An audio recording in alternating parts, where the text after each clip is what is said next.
starting 还好吗 feels a bit like going back to school. Like whether my classmates will like me, like everything is new, what stationery to bring, and yeah, that little awkwardness. I went back to school in 2010. Now, like, I'm doing something new in 2022. I remember going back to school, I was in my car watching a lot of people go to school. I was like, oh no, I have no friend beside me, and I don't dare to go in. How would they look at me? And then but eventually I went in, you know. It's so interesting that he might put me through similar things, but telling me that, hey, you know, 不一样了, you know, it's different because I'm with you, you know.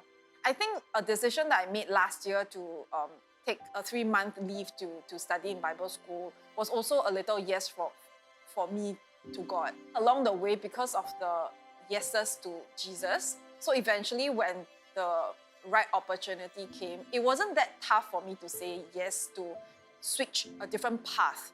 Whatever gifts or talents that I have, I just hope to be of a contribution, making a positive contribution, and not fear what God has in store for me. Sometimes I guess God might lead us to things that seems bigger than ourselves. Yeah. Yeah. I remember when I received Christ in 2015, I was driving home. After church, right, I drove home, right? I suddenly started crying. But that crying is like joyful crying. You are like so happy, but yet you're crying and you don't understand what's happening to you, you know? And at that moment, I even said that, wow, 演戏都应该演不到这个情绪吧? I'm like, I think you're not even able to act this emotion out. It's, I don't know, they're like, then you realize that, oh, tears of joy is a real description. And that was what I felt driving home. So I just feel that maybe God was giving me a taste of what it's like, you know, with Him in my life.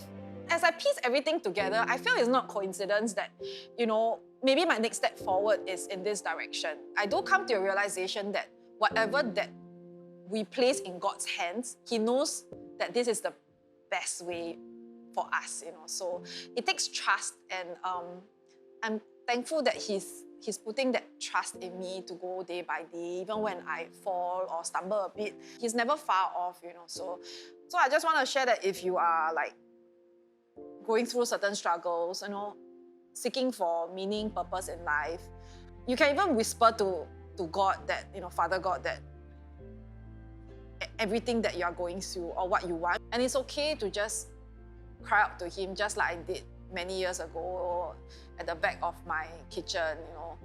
It's okay because He's here to heal the brokenhearted.